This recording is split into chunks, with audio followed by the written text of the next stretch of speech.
12월 5일 예배 제가 기도하고 시작하겠습니다. 사랑의 아버지 하나님 감사합니다.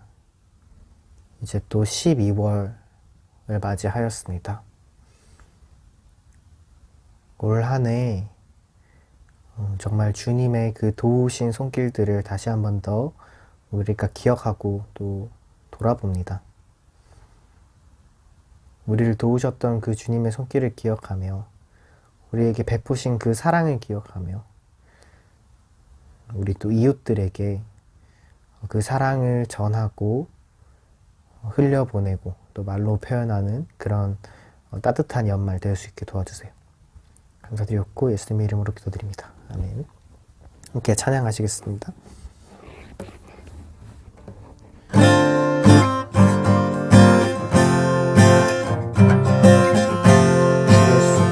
주 예수 이름 높이며 나 찬양하여라. 금열 유관을 들여서 만유의 주 찬양. 금열 유관을 들여서 만유의 주 찬양.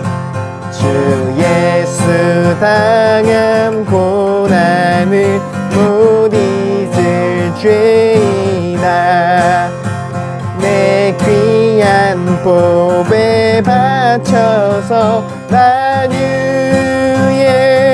주 찬양. 내 귀한 보배 바쳐서 만유의 주 찬양. 이 지구 위에 거하는 온 세상 사람들 그 크신 위엄 높여서 만유의 주 찬양. 그 크신 위엄 높여서 만유의 주 찬양. 주 믿는 성도 다 함께 주 앞에 엎드려 무궁한 노래 불러서 만유의 주 찬양. 무궁한 노래 불러서 만유의 주 찬양.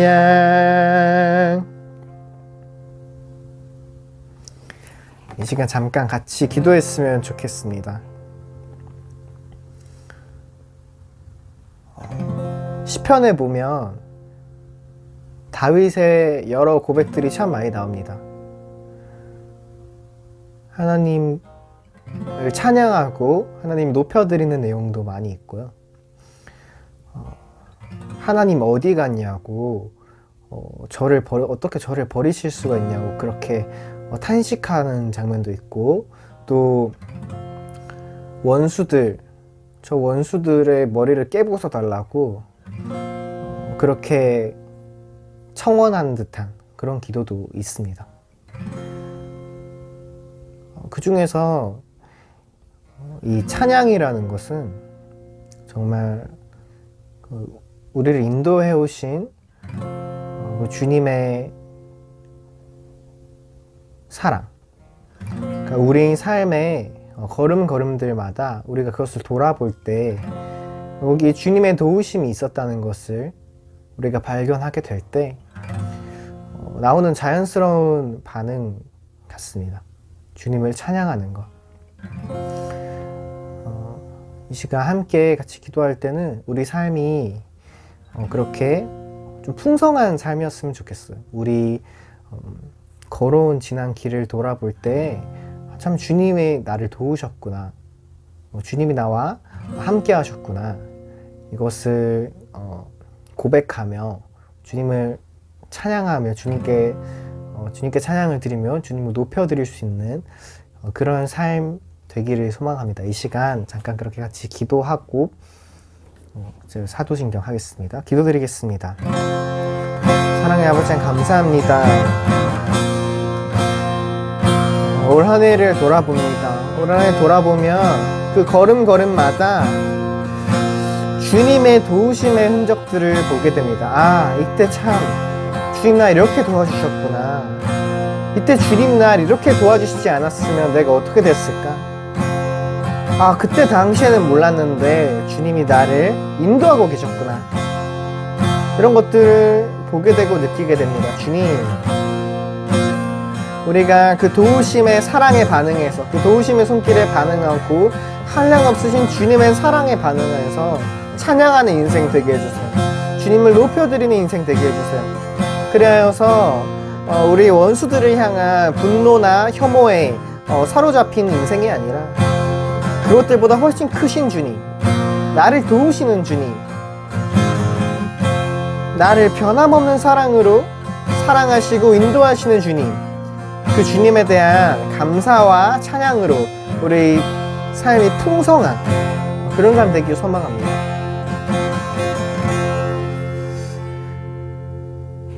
사랑의 아버지 하나님 감사합니다.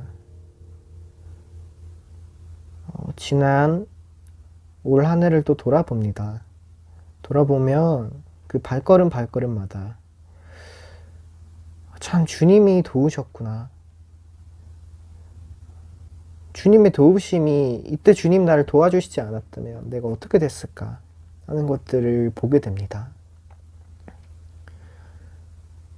그 도우심 속에 있는 정말 주님의 그 한결같은 사랑을 우리가 찬양하는 삶 되게 해주세요. 그래서 뒤돌아봤을 때 감사하고 감사하다고 고백할 것이 많고 또 앞으로는 우리가 소망하고 기대하는 것이 풍성한, 그래서 우리 마음이 풍성하고 우리 이웃에게도 그 사랑을 넉넉하게 흘려보낼 수 있는 그런 아름다운 인생 되게 도와주세요. 감사드립니다. 예수님의 이름으로 기도드립니다. 아멘. 함께 사도신경으로 우리 신앙을 고백하겠습니다. 나는 전능하신 아버지 하나님, 천지의 창조주를 믿습니다. 나는 그의 유일하신 아들, 우리 주 예수 그리스도를 믿습니다.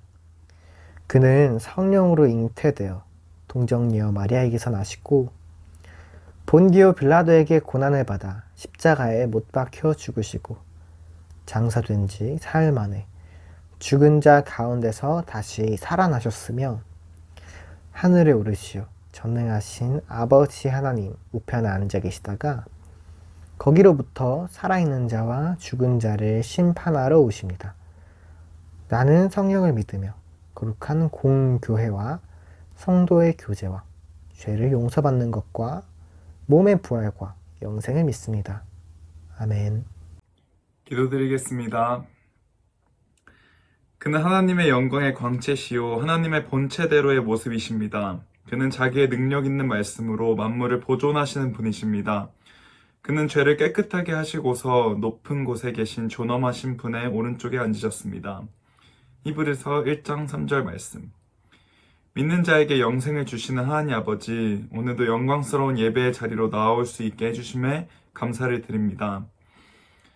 하나님을 알고 또 그의 아들 예수 그리스도를 아는 것이 영원한 삶입니다. 이 영원한 사귐으로 저희를 초대해 주셔서 감사합니다.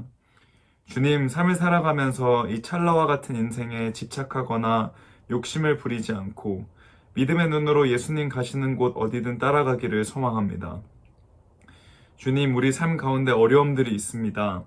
하지만 그 어려움에 매몰되지 않게 해주시고 그 어려움 뒤편에 있는 하나님을 신뢰하며 주의 장막 안에 늘 거하기를 소망합니다. 앞으로 히브리서 말씀을 통해 믿음을 배워가고 그 믿음으로 승리하는 삶을 살기를 소망합니다.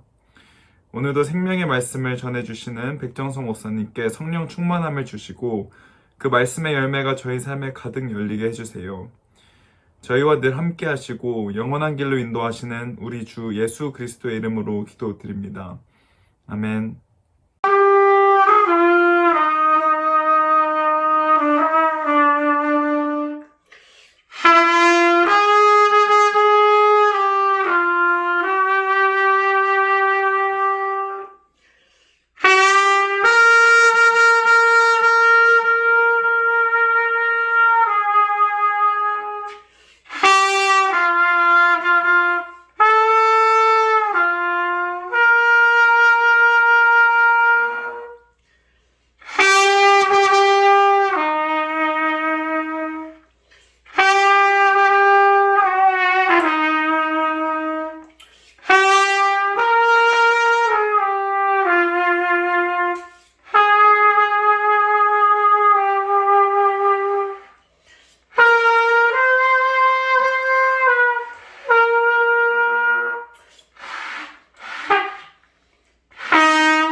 아, 이거 독학으로 이걸 하셨다고요? 그러면 쉬운 거 한번 해, 쉬운 거. 저게 이 물이 차면 잘 안 되더라. 쉬운 거. 야, 이거 독학으로 하셨다고요? 세상에. 그러면 아주 쉬운 거 한번 해보세요. 동요 같은 거. 야, 이 찬송가를 이거로 하는 건 이게 쉬운 게 아닌데. 하면은 찬송가가 되긴 다 되는데 예. 이야. 351, 아, 찬송가로만 한번 또 한 곡만 더. 야, 338. 이야, 대단하시네. 아니, 이걸 어떻게 혼자서 해야죠? 나는 저기 하모니카는 혼자 해요, 하모니카. 하모니카요? 예. 내가 어렸을 때 해봐갖고. 하모니카 있어요. 아, 그래요?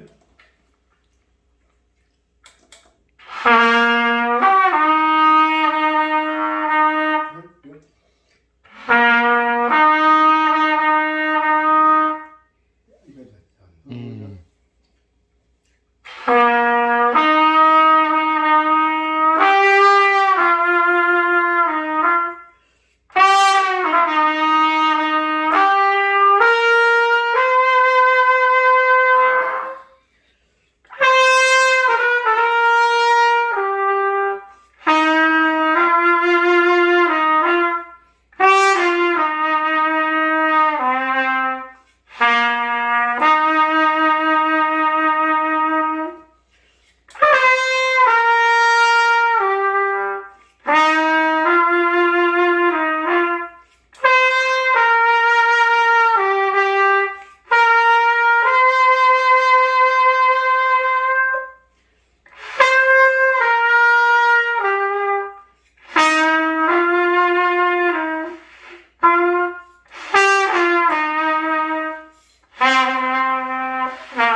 이야.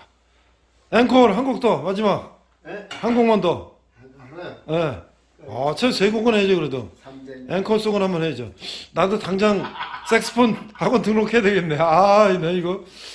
야, 부럽다. 나 어렸을 때 저 트럼펫 산에 올라가서 부는 게 꿈이었는데. 그러니까 이제 연습하면 자꾸만 연습하는 것밖에 없어. 아니, 혼자서 어떻게 이걸 해요, 그래.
아멘. 아, 한대 부르면 조금 더 잘. 할렐루야. 그러게 요새 카메라 의식하고 잘한대요. 아, 이것도 훌륭하세요. 야, 훌륭합니다. 아, 한곡 더. 야. 아, 나 당장 색스폰 등록해야 되겠어. 아니, 그래, 이거를, 여기는 전원주택이라서, 뭐, 이 아파트 같으면 이렇게 못하죠, 집에서. 뭐 여기는 뭐막 불어도 야, 그러니까 이게 아주 막 딱이네. 예. 자, 우리 박연선 장로님의 이제 네 번째 곡.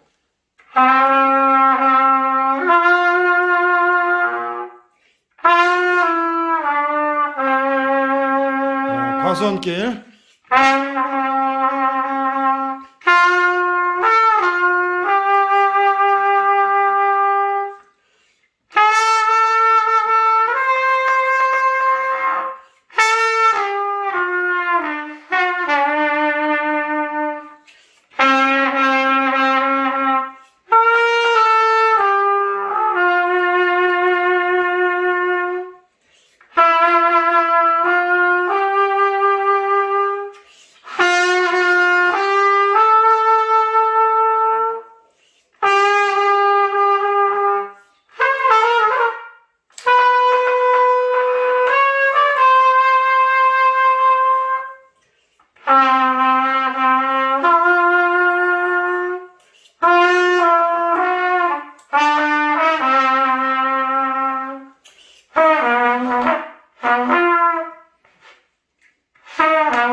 이게 또 물이 차면 최소한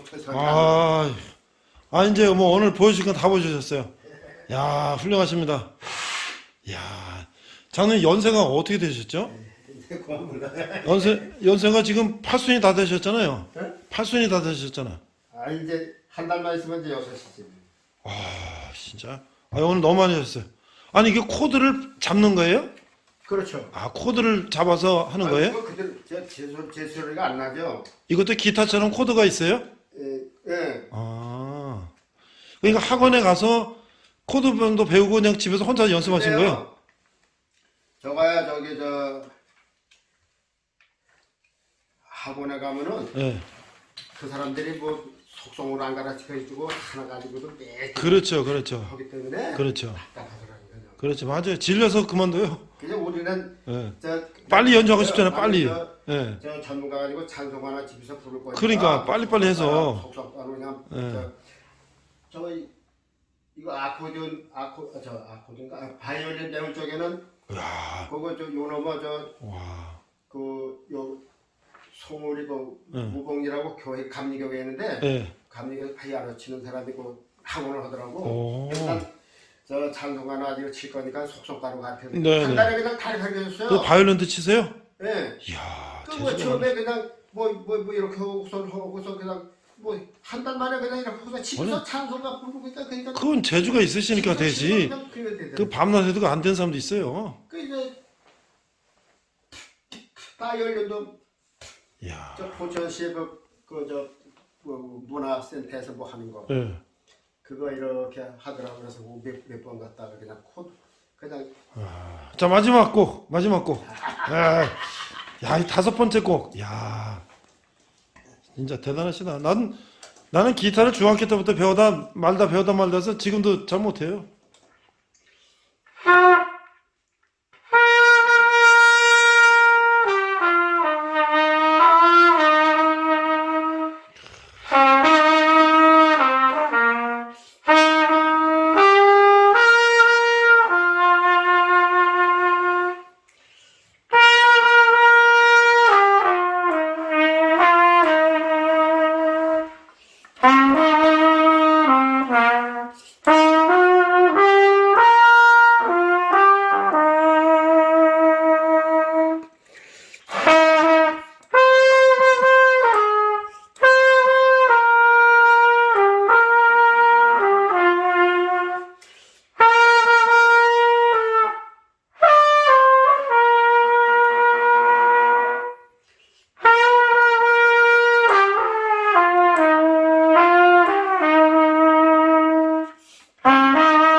박수!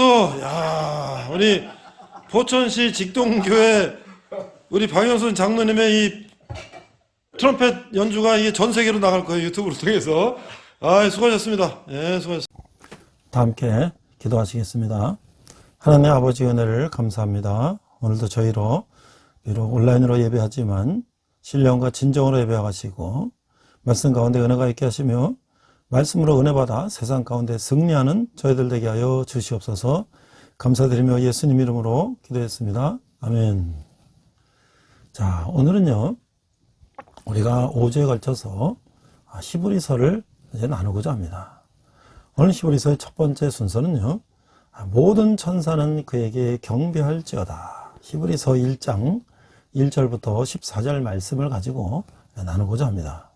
먼저 본문은 히브리서 1장 6절입니다. 우리가 다 같이 자막을 보고 함께 말씀을 읽도록 하겠습니다. 6절. 또 그가 마다들을 이끌어 세상에 다시 들어오게 하실 때에 하나님의 모든 천사들은 그에게 경배할지어다 말씀하시며, 자, 이 히브리서는 목적이 무엇인가? 왜 이 히브리서를 쓰게 되었나? 자, 히브리서는 말 그대로 히브리인들에게 보낸 편지인 것이죠. 즉 유대인으로서 그리스도의 복음을 받아들인 사람들을 위한 책입니다. 이들은 일정 동안 그리스도인으로 지내며 고립되다 보니까 유대교로 돌아가야 될지 말아야 될지 고민을 하게 되었어요. 유대교에는 유구한 역사와 전통, 장엄한 성전, 화려한 제의를 입은 제사장들이 있죠. 우리가 솔로몬의 성전이라든지 또 우리가 이 화려한 옷을 입은 제사장들의 모습을 보면 그 유대교의 또 역사와 전통을 우리가 알 수 있지 않습니까? 그러나 이제 예수님이 오신 이후에 예수님을 믿은 이 기독교에는 그런 것이 없죠.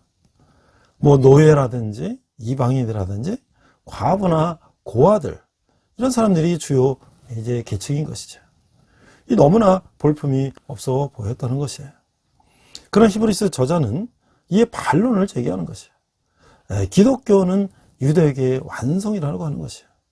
기독교가 유대교보다 더 나은 우월한 진리라고 하는 것이죠. 이제 유대인들이 자랑하는 천사들이라든지 선지자들, 아브라함, 멜기세덱, 아론, 모세, 여호사 등은 자신들보다 우월한 분, 영원한 대제사장 예수 그리스도 앞에 무릎을 꿇어야 한다고 하는 것이죠. 예수님의 구약이 역사를 완성하실 분이라고 하는 것이죠. 자, 그러면 왜 히브리서인가? 신약 성경의 헬라어 원문에 따르면 이 책의 제목은 히브리 사람들에게라고 하는 것이에요. 이 서신, 편지로서 수신자의 정체를 명확히 밝힌 것이죠. 그러면 히브리 사람들은 누군가? 여러 견해가 있지만 로마에 있는 유대인 신자들일 가능성이 크다고 하는 것이죠. 히브리 사람들이라고 했지만 수신자 공동체에는 유대인과 이방인이 섞여 있을 수도 있다는 것이에요. 이들은 박해를 눈앞에 두고 있었어요. 그 당시 로마에 박해가 있었죠. 황제의 박해. 이들 앞에는 기독교 신앙을 철회하고 살아남거나 기독교 신앙을 고수하다 죽는 두 가지 길이 놓여 있었다는 것이죠. 그러나 이들이 이미 통과한 유대교의 법과 체계로 다시 돌아갈 이유가 없다고 하는 것이에요. 예수 그리스도의 진리는 율법을 완성했기 때문입니다. 그렇다면 그분이 하신 일을 깊이 생각해 볼 필요가 있다고 하는 것이죠. 예수님은 하나님과 인간의 중재자이시며 인성을 가지셨기 때문에 인간의 고통을 누구보다 잘 이해하는 분이라는 것이에요. 이 예수님의 위로와 공감에 힘입어 박해받는 가운데서도 영적 평안을 지켜야 한다고 하는 것이죠. 자, 우리가 1장 1절로 2절을 먼저 묵상을 해보겠습니다. 아들을 통해서 전하신 말씀, 장엄하게 구성된 서문의 구절을 통하여 저자는 주 예수 그리스도의 뛰어난 위대성을 소개하고 있는 것이에요. 그는 하나님의 계시를 위한 가장 우수한 매체로서의 아들을 선포하고 있다고 하는 것이죠.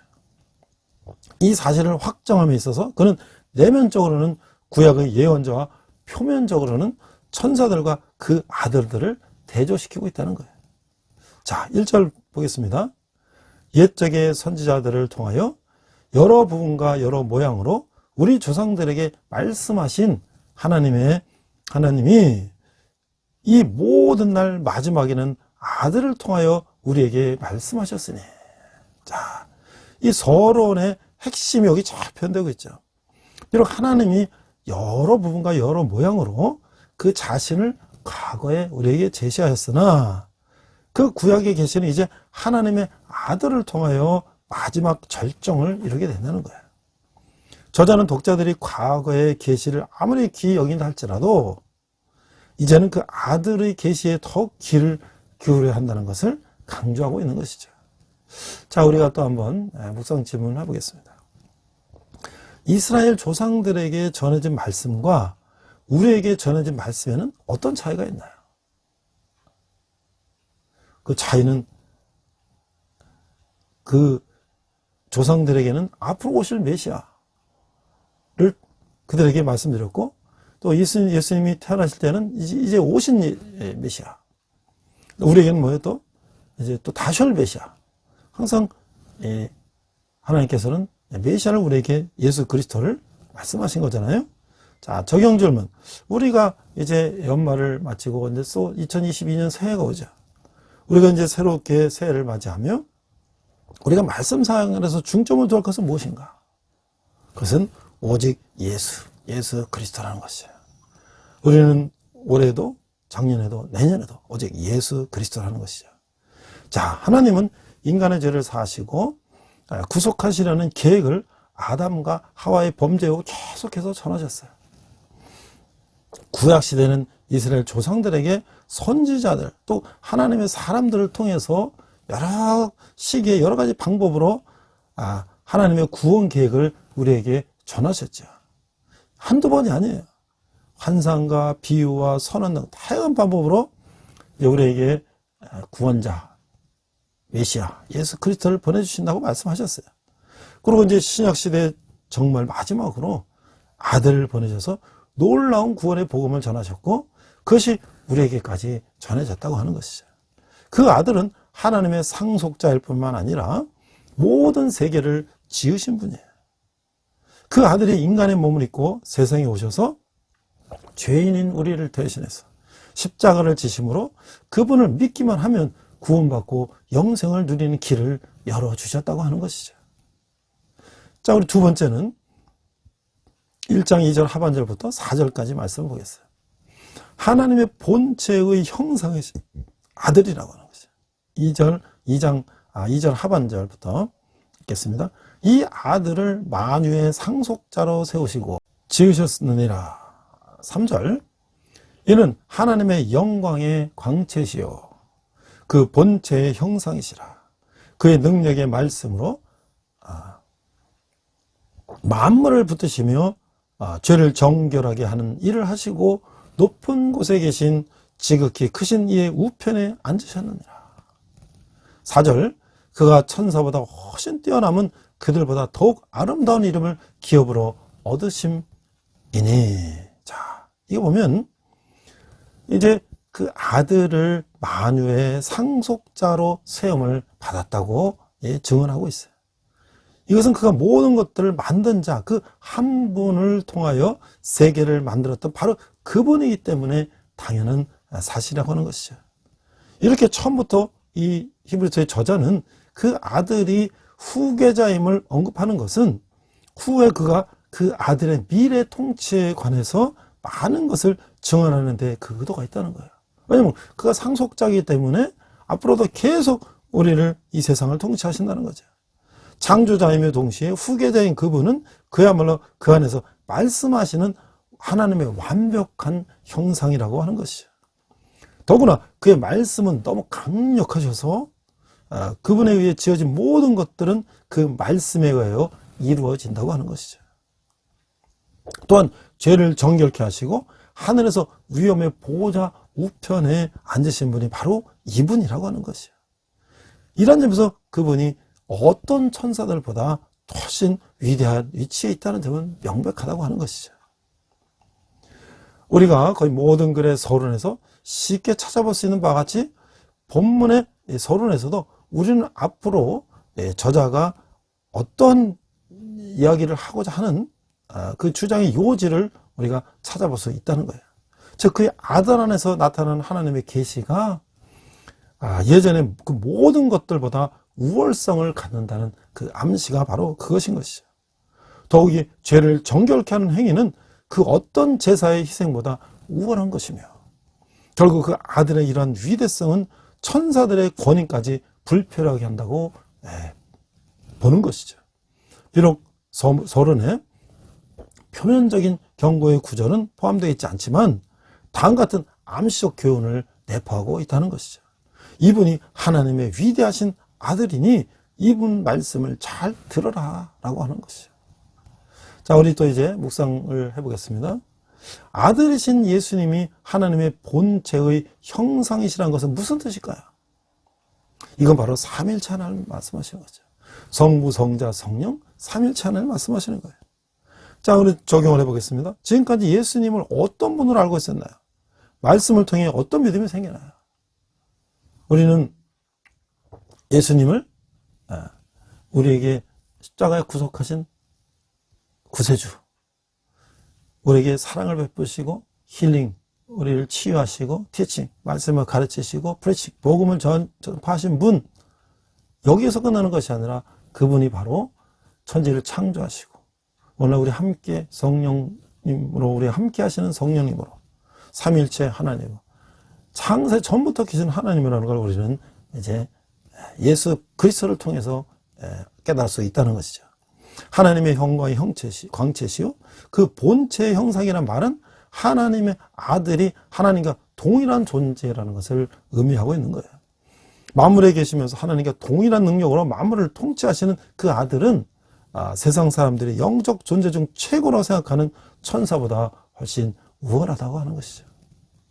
하나님은 어떤 천사에게도 아들이라는 아름다운 칭호를 주지 않으셨으며 나는 그에게 아버지가 되고 그는 내게 아들이 되리라. 이런 말씀을 하지 않으셨다고 하는 거예요. 하나님 아들은 천사와 비교할 수 없는 위엄을 지니셨으며 하나님과 동등한 존재라고 하는 것이죠.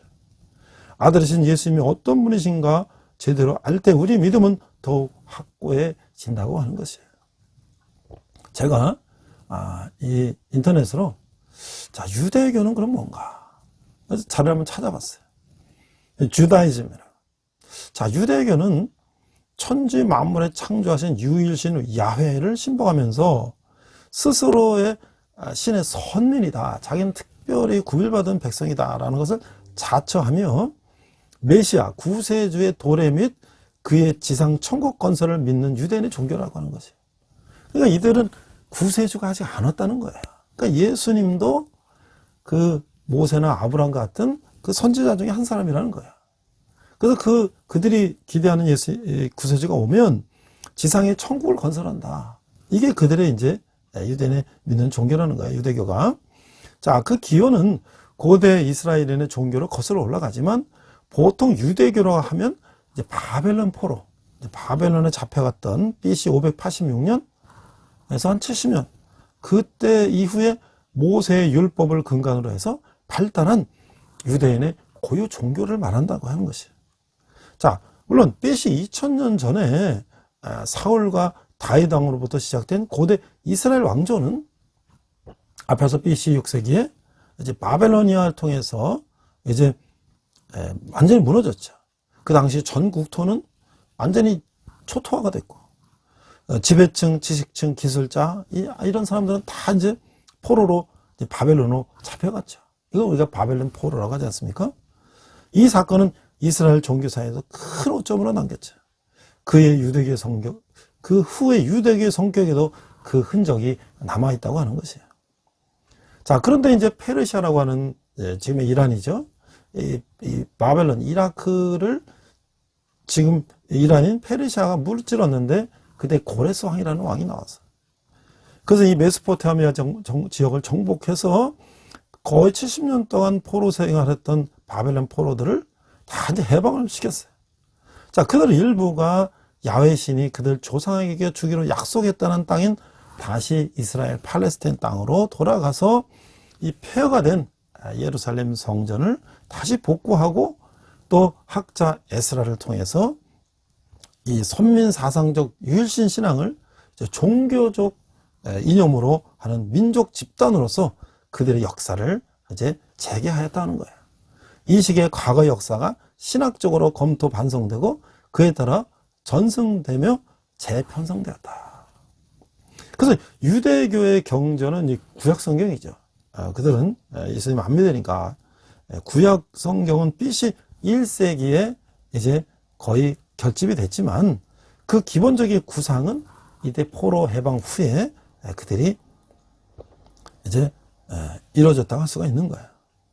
그래서 우리가 이제 역대상하 같은 걸 보면 열왕기 상하에서 그 이스라엘 왕들의 잘못된 것들이 다 낱낱이 기록되어 있는데 역대기 상하를 보면 어떻게 돼요? 좋은 것만. 그들이 포로 갔던 이후에 하나님께 잘했던 것만 이렇게 정리하게 되는 거죠. 그래서 창세기 1, 2장이 천지 창조에게도 이 시기에 유래되었고, 그들의 신학도 이때 역사의 원점을 향해서 역투영시켰다. 그래서 이 세계 시초를 신화적, 설화적으로서가 아니라 신학적으로 설정함으로써 마지막, 즉 종말 사상의 궁극적 전개가 가능하도록 구성해냈다. 그러니까 이들이 이제 창세기를와 그 다음에 구세주가 와서 이 지상 천국을 건설하는 이 종말과를 이제 연결시켜서 그렇게 이제 완성을 했다는 거야. 자, 그래서 비단 이 이야기만 그치지 않고 모든 종교적 전승 속에 그들의 역사가 또 공간과 시간이 끊임없이 수용, 처리, 정리된 시기라고 할 수가 있다는 거예요. 자, 유대교 역사상 종말론이 실제로 중요한 역할을 하게 된 것은 그 페르시아 사상의 영향을 크게 받은 후 BC 2세기 이후지만 이스라엘적 종말 사상이 시작된 것은 이미 바벨론 포로 이전에 예언자들에 의해서 싹둑하고 하는 것이죠. 우리 이사야서라든지 이런 걸 통해서 보면 구세주가 오신다고 이제 얘기하지 않습니까? 그리스도교는 바로 이 종말론적 정신 풍토에서 태어났던 것이죠. 그리스도교는 처음에 유대인의 일부에게 받아들여서 팔레스타인과 그 다음에 그 바깥의 지역 거리면의 유대교 회당을 포교의 장으로 활용하면서 전파되었어요. 그렇지만 이제 할례라고 하는 이 문제 때문에 유대인들의 범죄를 넘어서서 이제 유대교 측은 예수가 일반 민족을 상대로 한 종교적 인격자라는 사실을 인정하지만 그리스도가 주장하는 바와 같이 하나님의 아들이요, 즉 메시아로는 인정하지 않는 것이에요. 유대교에서는 메시아 대망은 현재까지도 존속되고 있다는 거예요. 실제로 메시아라고 호칭되거나 자칭하여 다수의 추종자를 끌어낸 인물이 근세에 이르기까지 때때로 나타나고 있어요. 그들의 입장에서 보면. 그래서 현재 이스라엘을 성립시킨 시오니즘 운동의 배후에도 이 성지 귀환, 촉진의 한 요인으로서 현대적인 메시아 사상에 깔려 있다. 그러니까 그들이 시온으로 돌아가자 하는 것도 그들의 구세주가 그들을 구원하신다라고 하는 유대인들의 그런 생각이 있다는 거예요. 그러나 유대인의 본래의 특성은 율법에 있다. 율법의 기초는 계약의 개념으로서 이것은 원래 고대 메소포타미아 지역에서는 경제적, 사회적 통념이었다. 그 신과 인간이 이 관계 속에서 그 계약이라는 것이 맺어진다는 거예요. 그게 유대교 특성이라는 거예요. 이스라엘 민족의 신은 그들의 조상을 선택하여 자기 백성으로 삼았고 그 자손들에게 약속한 땅을 주어서 그들이 지키고 축복한다는 것이 선민 사상의 개념이라는 거예요.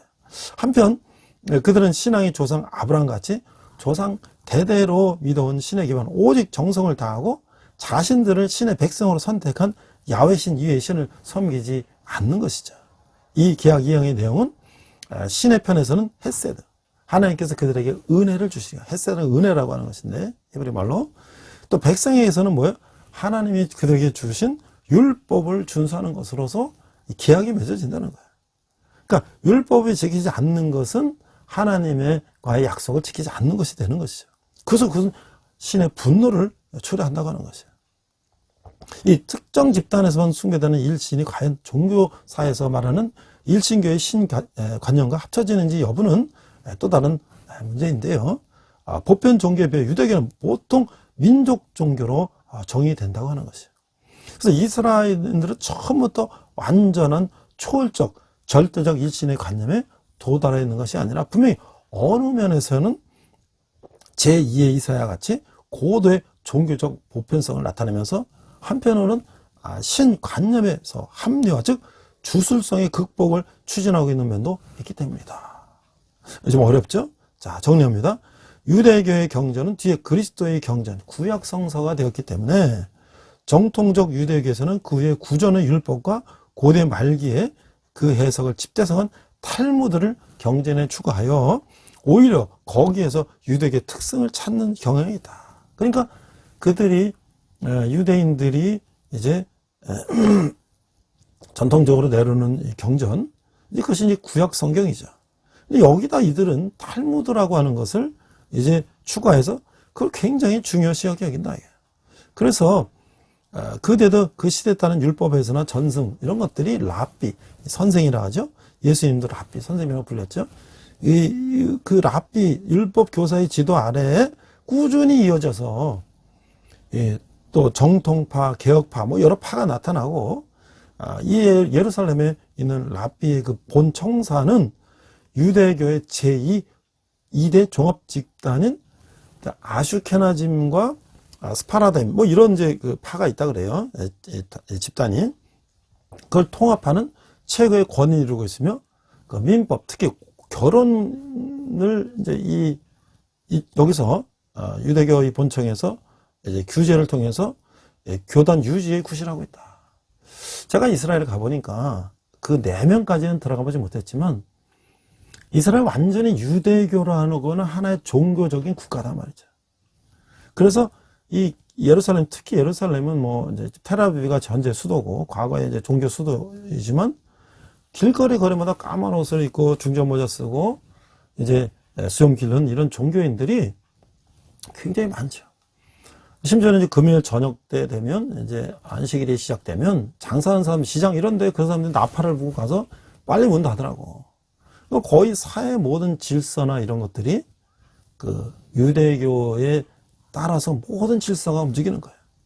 그들이 과학 문명이 발달하고 뭐 전 세계 그 노벨상을 많이 타고 뭐 경제를 다 지배하고 있지만 그들의 사상 속에는 그 유대교의 사상이 지배되고 있는 그런 민족이라고 하는 것이죠. 그러니까 하나의 유대교의 종교 국가요, 종교 민족이다. 저는 이렇게 생각이 들어요. 그러니까 그들의 율법과 그들의 사상 속에서 메시아가 아직 오지 않으셨다. 앞으로 오신다. 예수님은 그냥 그동안 오셨던 구세주 중에 한 사람이다.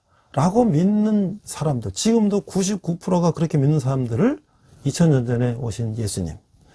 그들이 생각할 때 또 다른 구세주, 선지자 중에 한 사람일 뿐인 예수님이 내가 하나님의 아들이다 하고 그렇게 그들에게 복음을 전파하니까 이들로서는 받아들일 수가 없는 것이죠.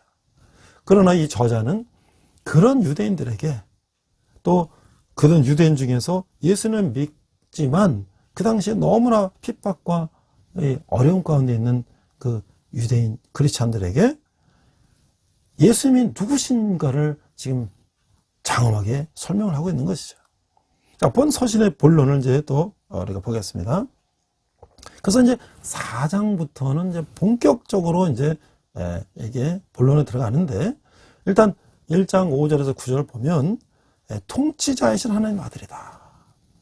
그러니까 주 구약 성경의 증언을 이렇게 인용하면서 필자는 그 아들의 유일성을 표현하고 있어요. 그 아들은 앞에서 말한 것처럼 천사와 비교도 안 되는 그런 하나님의 아들이 통치자다라고 말씀하고 있는 거죠. 5절 보겠습니다. 하나님께서 어느 때에 천사들 중 누구에게 너는 내 아들이라고 오늘 내가 너를 낳았다 하셨으며 또다시 나는 그에게 아버지가 되고 그는 내게 아들이 되리라 하셨느냐. 그러니까요. 어떤 천사에게도 하나님께서 내 아들이고 나는 그의 아버지라고 말한 천사가 어디 있냐. 오직 예수 그리스도만이다. 그렇죠? 그래서 시편 2편에 보면 하나님이 다윗 왕을 그의 아들로서 맏아들로 받아들이는 아들로 받아들이는 장면을 묘사하는 대가지 시편이 나오는데요. 이 필자가 그걸 이제 인용하면서 바로 예수님께서 내가 너를 낳았다. 예수님을 하고 표현은 히브리서 저자의 표현에 보면 곧 하나님의 우편에 앉으시는 메시아의 등극을 이미 얘기하고 있는 거예요. 그래서 예수 그리스도는 영원한 하나님의 아들이라는 거죠. 자, 6절을 보겠습니다. 또 그가 맏아들을 이끌어 세상에 다시 들어오게 하실 때에 하나님의 모든 천사들은 그에게 경배할지어다 말씀하시며. 자, 이런 최상의 칭호를 가진 분의 특권이 이 구절에부터 묘사되는데 또한 그 아들의 왕으로서의 특권이 천사들의 경배에 의해 공식으로 인정되고 있다는 거예요. 그거 바로 뭐예요? 재림, 예수님의 재림의 때를 밝히고 있다는 거야. 그가 바로 이 유대인들이 믿고 있는 다시 이 세상에 오실 그 구세자가 바로 지금 오신 예수 그리스도요. 이분이 십자가에 돌아가셨는데 다시 오셔서 이 세상을 심판하실 거다라는 것을 이제 그 유대인들에게 이제 예수 그리스도를 초림과 재림을 설명하고 있는 거죠. 자, 7절. 또 천사들에 관하여는 그의 천사들을 바람으로 그의 사역자들을 불꽃으로 삼으시니라 하였으되 8절. 아들에 관하여는 하나님이여 주의 보호자는 영영하며 주의 나라의 균은 공평한 균이다. 9절. 주께서 이를 사랑하시고 불법을 미워하셨으니 그러므로 하나님 곧 주의 하나님이 즐거움의 기름을 주께 부어 주를 동료들보다 뛰어나게 하셨도다 하였고. 자, 여기서 보면 이제 두 개의 대조되는 게 있는데요. 이 천사가 뭐냐? 천사는 봉사직이다. 7절. 근데 아들은 뭐냐? 영원한 통치자다. 그러니까 그 유대인들이 그 천사를 굉장히 막 엄청나게 생각하는데 천사는 예수님을 봉사하는 데 불과한 것이고 예수님이야말로 이 세상을 통치하시는 분이시다. 8절 9절 보니까 하나님이 구세주이자 왕이 되심을 최종적으로 선포하고 있는 거예요. 이것도 시편을 45편을 인용한 것인데 그래서 이 저자는 이 시편의 구절이 히브리서에서 저자가 증거해 보려는 그 진리를 밝히는데 도움이 되기 때문에 시편에 이것을 인용한 것이죠. 그래서 이 시편 기자가 증거하는 왕은 의를 사랑하고 불의를 미워하는 왕이야. 바로 이분이 이 세상에 계실 때 그리스도 또 바로 그분이라는 것을 강조하고 있는 것이죠. 그래서 비록 이 왕이 최상의 기쁨을 혼자 누릴 만한 자격이 충분히 있으나 그럼에도 불구하고 어떻게 해요? 그 친구들, 동료들이 언급되는 거야. 그 동료들이라는 것은 다시 말하면 우리 크리스찬들을 얘기하는 거야. 그래서 그들도 같이 왕의 경험을 나눌 것이다. 이 결론이 여기서 암시되는 것이 바로 그런 것이에요. 자, 그래서 우리가 또 한번 여기서 질문해 볼까요? 자, 하나님의 아들과 천사들은 어떻게 다른가요? 아까 얘기했죠? 천사들은 봉사하는 것이고 하나님은 아들, 예수님은 통치하시는 분이다. 또 우리 적용해 보면 의를 사랑하시고 불법을 미워하시는 왕을 섬기는 자로서 우리가 이제 새해를 맞아서 어떻게 살을까? 우리는 무슨 다짐할 수 있을까요? 자, 우리가 의를 사랑하시고 불법을 미워하시는 분이에요. 예수님. 그러니까 이 세상은 우리가 너무나 자기의 이익을 위해서 남을 속이고 또 자기의 욕심을 채우기 위해서 사람들을 죽이고 막 이런 세상 속에서 우리는 어떻게 해요? 예수님께서는 의를 사랑하시고 불의를 미워하신다고 하셨기 때문에 우리는 그와 같은 삶을 살아야 된다는 것이죠. 그것이 뭐예요? 만유의 상속자, 하나님 나라의 상속자인 마다들은 하나님께서 기름 부음을 받은 하나님 나라의 왕이시라고 하는 것이에요. 그분은 의를 사랑하시고 불법을 미워하셔서 공평과 의로 하나님 나라를 다스린다고 하는 것이에요. 반면에 천사들은 하나님 나라를 위한 일꾼으로 부리시고자 하나님이 창조하신 존재라고 하는 것이죠. 사람들은 천사를 대단하게 여기지만 천사들은 통치자이신 하나님 아들의 수종자일 뿐이라고 하는 것이에요. 그러면 하나님의 아들은 천사들보다 뛰어나다고 하는 것이죠. 자, 이는 하나님이 천사들에게 아들을 경배하도록 명하셨다는 사실에도 드러나고 있어요. 우리는 만화의 왕으로서 천사보다 훨씬 뛰어나시고 위대하신 하나님 아들을 마땅히 높이며 경배해야 한다는 것이죠. 자, 이 마지막으로 1장 10절에 10절을 보니까 창조주이신 하나님 아들 10절 또 주여 태초에 주께서 땅에 기초를 두셨으며 하늘도 주의 손으로 지으신 바라 11절 그것들은 멸망할 것이나 오직 주는 영존할 것이요 그것들은 다 옷과 같이 낡아지리니 12절 의복처럼 갈아입을 것이요 그것들은 옷과 같이 변할 것이나 주는 여전하여 연대가 탐이 없으리라 하였으나. 자, 이게 보니까 이 아들이자 왕이신 그 예수님의 불변성을 시편 102편을 이제 인용해서 강조하고 있어요. 그러니까 유대인들은 구약에 아주 잘 알고 있으니까 이들에게 구약 시편을 인용해서 시편에서 말씀하신 그 구세주가 바로 이분이시다. 이분 예수 그리스도시다. 라고 그들에게 설명하고 있는 것이죠. 그래서 이 시편 102편에 인용한 이거 보면 그 아들은 주, 로드, 주가 되시며 땅과 하늘들을 창조하신 분이라는 것을 말씀하고 있는 거예요. 심지어 현재의 창조물이 옛날 옷처럼 낡아서 새로운 것으로 바꿔야 할 때조차도 그 아들은 영원히 존재하신다. 여기서 이 하늘과 땅에 관한 언급이 천년왕국 이후에 일어날 영원한 지배를 의식한 거예요. 그들이 이제 그걸 믿고 있기 때문에 또 어떤 격변 이후에라도 그 아들의 시대는 결코 끝나지 않을 것이라고 하는 거예요. 이것은 분명히 그 아들의 영원성을 가리키며 나가 영원한 왕과 그의 동료들과 함께하는 영원한 기쁨까지도 내포하고 있다는 것이죠. 그래서 여기서 저자는 뭘 얘기하냐면 구세주의 왕국이 창조물의 마지막 대변혁 이후에도 지속될 것이다 라고 가르치고 있는 것이죠. 13절 14절 보겠습니다. 어느 때 천사장 누구에게 내가 내 원수로 내 발등상이 되게 하기까지 너는 내 우편에 앉아있으리라 하셨느냐 14절 모든 천사들은 섬기는 영으로서 구원받을 상속자들을 위하여 섬기라고 보내심이 아니냐. 그래서 앞에서 얘기한 것처럼 시편 이것도 110편을 인용했는데 이 그리스도는 예수 그리스도는 멜기세덱 반열의 제사장직과 연관을 묘사하면서 이 시편을 인용하는 거예요. 그래서 그는 이 원수들에 대해서 최종 승리자이다. 우리 창세기에서 우리 말씀하지 않았습니까? 그 아담과 하와를 깼던 그 사단, 그 원수들을 최종적으로 물리칠 분이 바로 이 예수 그리스도라는 거죠.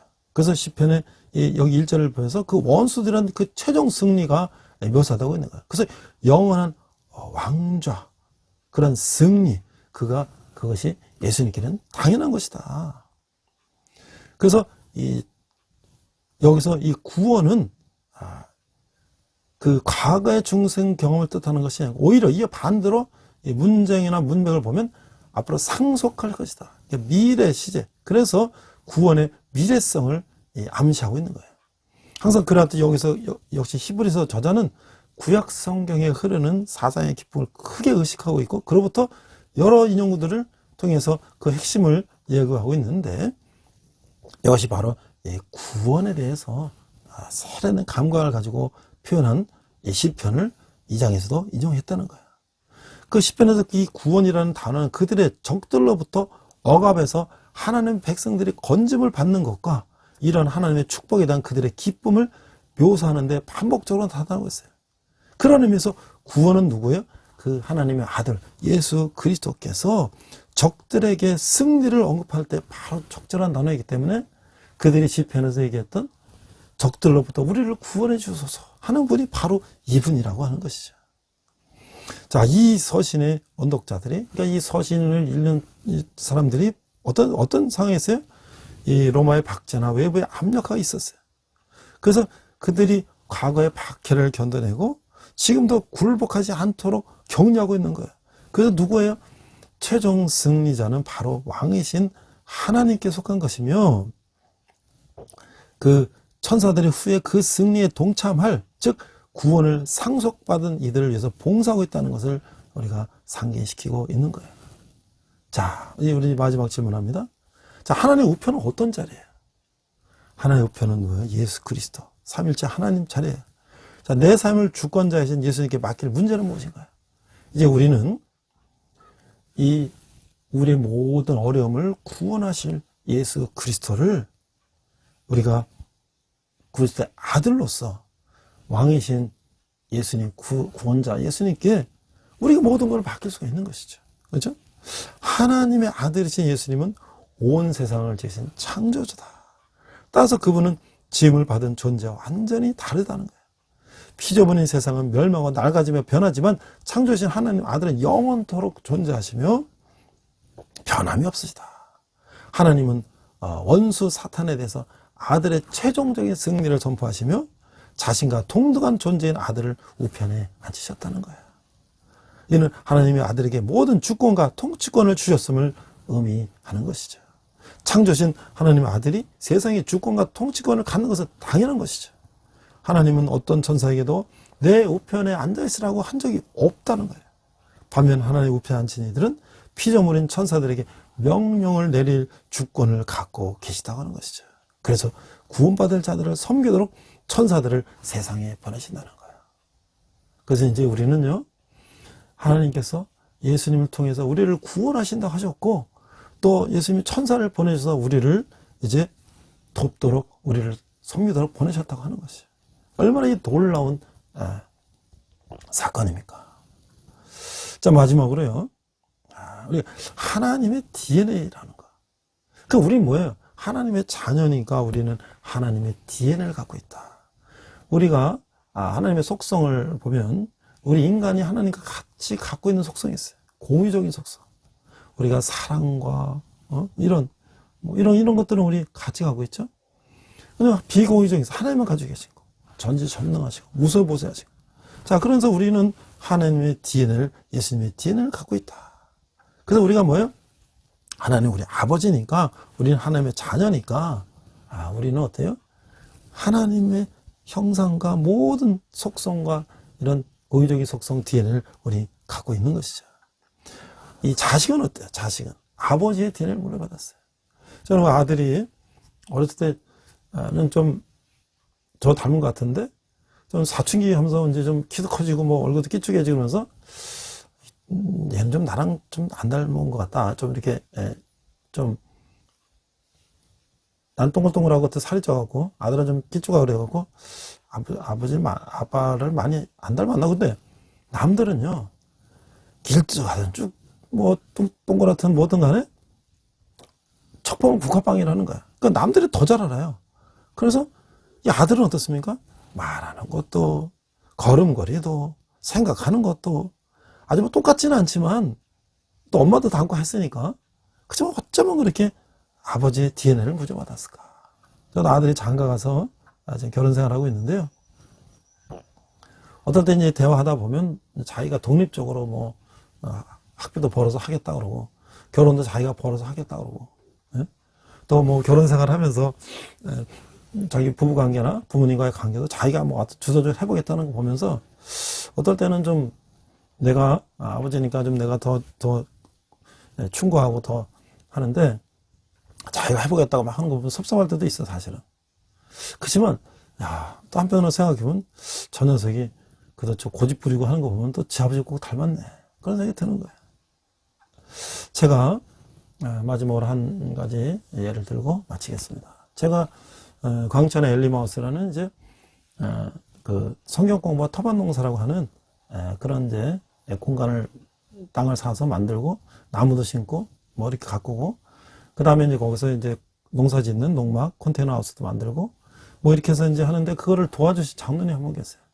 이 포천에 이제 직동교회 박순용 장로님이 계신데, 내가 이제 우리 학교의 교수님들 통해서, 이 지역에 계신 분들 통해서 소개를 받았어요. 그래서 목수님이 목수.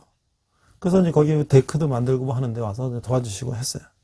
근데 처음 만났는데 이번에 저한테 책을 하나 소개해 주는 거예요. 책을 하나 주시는 거예요. 얇은 책. 이게 뭡니까? 그러니까 이번에 자서전이에요, 자서전. 그 자서전을 얇게 책을 하나 쓰셨어요. 근데 이분이 초등학교 졸업이에요. 근데 장로로서 신앙생활 하면서 본인이 어떻게 삶을 살았는지를 그분이 쓰신 거예요. 저는 사실 뭐 대학원을 몇 개 다니고 박사학위도 있고 뭐 하지만 아직 제 자서전을 못 써봤어요. 물론 이제 뭐 앞으로 저도 쓰면 되겠죠. 근데 그 내용의 신앙의 그 간증 이런 것들을 쭉 써보니까, 정말 얼마나 이분이 하나님의 정말 얼마나 하나님을 사랑하고 또 하나님의 DNA를 물려받은 자녀로서 얼마나 정말 진실되게 그 어려운 가운데서도 정말 그 배우지 못한 그 한과 여러 가지 있지만 그 하나님께 매달려서 하나님의 자녀로서의 정말 그 DNA를 물려받았는가를 제가 책을 보면서 뼈저리 느꼈어요. 근데 이번에 뒤에 이제 창고를 하나 좀 늘리려고 이번에 또 이제 만나 뵙자고 그랬는데, 막 팔이 아프셔갖고 평생을 목수를 하시다 보니까 이 팔이 너무 아프셔갖고 지금 쉬고 계시대요. 그래서 내년 봄에 같이 하자 그러면서 이번에 이제 찾아갔는데, 아니, 이 거실에 트럼펫이 있는 거야. 전원주택에 혼자 사세요. 사모님 돌아가시고, 권사님 돌아가시고, 뭐, 자녀들 다 추가하고. 그 트럼펫에서, 저는 어렸을 때 트럼펫이 불고 싶었거든요. 그 트럼펫, 이거 부실 줄 아세요? 이거 혼자 배우셨다는 거예요. 학원에 좀 가다가 이제 혼자. 그들이 그걸 보여주시는데, 놀랐어요. 어메이징 그레이스. 나 같은 죄인 살리시는 트럼펫을 보시는데, 이야, 부러웠어. 근데 이 귀가 안 좋으시거든요. 근데 그걸 부를 때 막 귀에서 짓물라고 그러는데, 그걸 혼자서 부르셔갖고, 그걸 트럼펫으로 막 찬양을 부르시는 거예요. 이야, 진짜 대단하시다. 그다음에 좀 있더니, 또 하모니카를 부시더니, 좀 있더니 아코디언 하시더니, 뭐, 풀필이 뭐, 그다음에 좀 있더니, 아코디언 교회에서 또 버린 거 하나 갖다가 놓고, 또 아코디언 하시고. 아니, 도대체 장로님 이거 어떻게 배웠습니까? 그냥 어깨너머로 배웠다는 거예요. 그 내일 모레 팔순인데. 다음 달이 팔순이에요. 근데 혼자서 밤에 잠이 안 온다. 그러면 밤새 연습을 한다는 거, 이거를. 도대체 저는 중학교 때부터 기타를 배우려고 배우다 말다 아직도 기타 코드 잡는 거밖에 잘 안 해요. 연습 부족이에요, 실력 부족이죠. 그러더니 나중에 저한테 내 영의 진수성찬이라고 책을 하나를 보여주시는 거야. 이것도 뭡니까? 이번에 내가 썼다는 거야. 누구에 대해서? 신약, 구약, 성경에 나오는 예수님에 대해서 이 책을 썼다는 거야. 그래서 300권을 찍어서 아는 분들한테 나눠주고 했는데, 왜 그러냐니까 그 책을 왜 쓰고 싶었냐면, 목사님들 설교하실 때, 구약 설교하실 때 구약 얘기만 하시고 예수님 얘기를 안 하시니까 너무나 답답해서, 자기가 창세기, 출애굽기 다 이렇게 성경을 보면 거기 다 구세주 메시아 예수님이 나오는데 왜 구약에서 왜 예수님을 정확하게 얘기를 안 하시나, 구세주를. 그 답답해서 그걸 막 쓰다가 또 불이 타서 다 또 없어졌다가 또 했다가 뭐 어디 출판사에 또 해볼래도 안 되고, 또 이걸 타이핑하는 것도 또 할 사람이 없어서 그걸 독수리 타법을 혼자서 그걸 배우다 또 홀라당 날라갔다가 뭐 이러면서 그걸 하셨다는 거예요. 결국 책이 나왔어. 300권을 찍어내서 책이 나왔어요. 그래서 제가 엘림TV 유튜브를 하면서 제가 말씀을 또 이렇게 저도 하지만 제가 아는 좀 훌륭하신 분들, 이런 분들 좀 만나서 대담으로 성경을 이야기하고 이런 걸 좀 했으면 했는데, 이 장로님이 그 책을 쓰신 거예요. 그래서 좋습니다. 그럼 장로님, 내가 한 주일에 와서 한 꼭지씩 서로 대화를 해봅시다. 저는 또 신학을 했으니까 신학적으로 찾아서 그걸 좀 공부하고 이 책을 놓고 장로님이 생각하신 예수님에 대해서 한번 설명을 해주세요. 해서 이제 다음 주부터 한번 해보기로 했어요. 하나님은요, 그의 DNA를 물려주시면 DNA를 물려받지 못한 정말 대학 교수, 뭐 학자, 뭐 정치인, 뭐 이 세상의 부자, 모든 사람도 예수님을 몰라요. 그러나 중학교 문턱도 못 가신 분이 하나님의 DNA를 물려받고 하나님의 자녀가 되면 책을 2권이나 쓰고, 그분이 묵상한 책을 이렇게 보니까 보통 이게 실력이 아니에요. 60년 신앙생활 하면서 장로로 은퇴하실 때까지 그렇게 성경을 공부하고 묵상하고 한 것들을 생각해 보니까 하나님 그에게 이 찬양의 DNA를 주셨어요. 그래서 혼자 어깨너머로 그 많은 악기를 하고 지금 파순에도 목수일 하시면서 농사지면서 사는 거예요. 우리는 하나님의 DNA를 물려받은 사람입니다. 우리가 어디서 무엇을 할지라도 우리는 왕이신 통치자이시오, 이 세상을 창조하신 우리 삼일체 하나님, 또 앞으로 이 세상을 심판해 오실 이 재림 예수님의 우리는 DNA를 물려받은 자녀라는 것을 가지고 우리가 긍지와 자부심을 가지고 이 세상 가운데 승리하는 저와 여러분 되시기를 주님의 이름으로 축원합니다. 기도하겠습니다. 하나님 아버지 은혜를 감사합니다. 우리는 예수님의 DNA를 물려받은 자녀입니다. 이 세상의 창조자이시오, 이 세상에 다실 통치자이신 예수님을 우리가 의지하며 어려운 세상 가운데 승리하는 저희들 되게 하여 주시옵소서. 감사드리며 예수님 이름으로 기도했습니다. 아멘. 시간 내게 있는 모든 것을 찬양하시면서 함께 헌금하시겠습니다.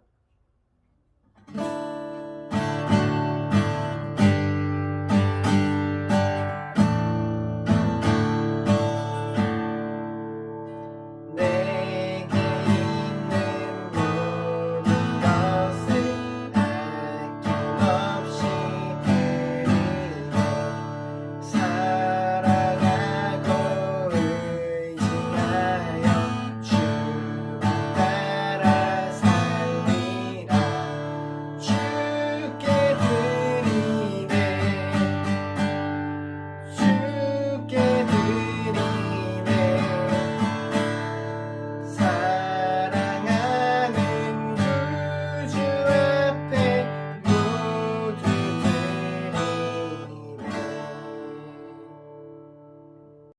자, 몇 가지 광고하고 기도하고 마칩니다. 자, 위드 코로나 됐지만 지금 또 오미크론 변이 바이러스 때문에 또 여러 가지 어려운 상황입니다. 우리 군대에도 지금 50명 정원 교회당에 50%만 들어오니까 25명 들어오는데요. 26, 7명 되면 반씩 나눠서 2번 하는 거예요. 저는 괜찮습니다. 2번 하든 3번 하든 한 명이라도 더 와서 하나님 말씀 듣고 은혜 받고 군대에서 잘하면 되니까요. 학교는 이제 종강이 다 돼서 이제 방학으로 이제 곧 들어가기 때문에 이제 내년에 어떤 상황이 벌어질지에 따라서 이제 또 달라질 것입니다. 자, 여러분들이 후원하신 헌금은 우리 청년들이, 대학생들, 또 군인 형제들이 주님께 돌아오는 기회 쓰실 것이고요. 제가 특별히 12월부터는 제가 강조하는 것은 한 사람이 10,000원씩, 한 달에 10,000원씩만 자동이체해 주시면 그것이 모여서 우리 CC 간사님을 통해서 청년들이 풀빵 전도하고 뭐 이런 거 하는데 제가 좀 도와드리고, 또 우리 군인 형제들 또 이제 간식도 제공하고 하는데 기억에 쓸 것입니다.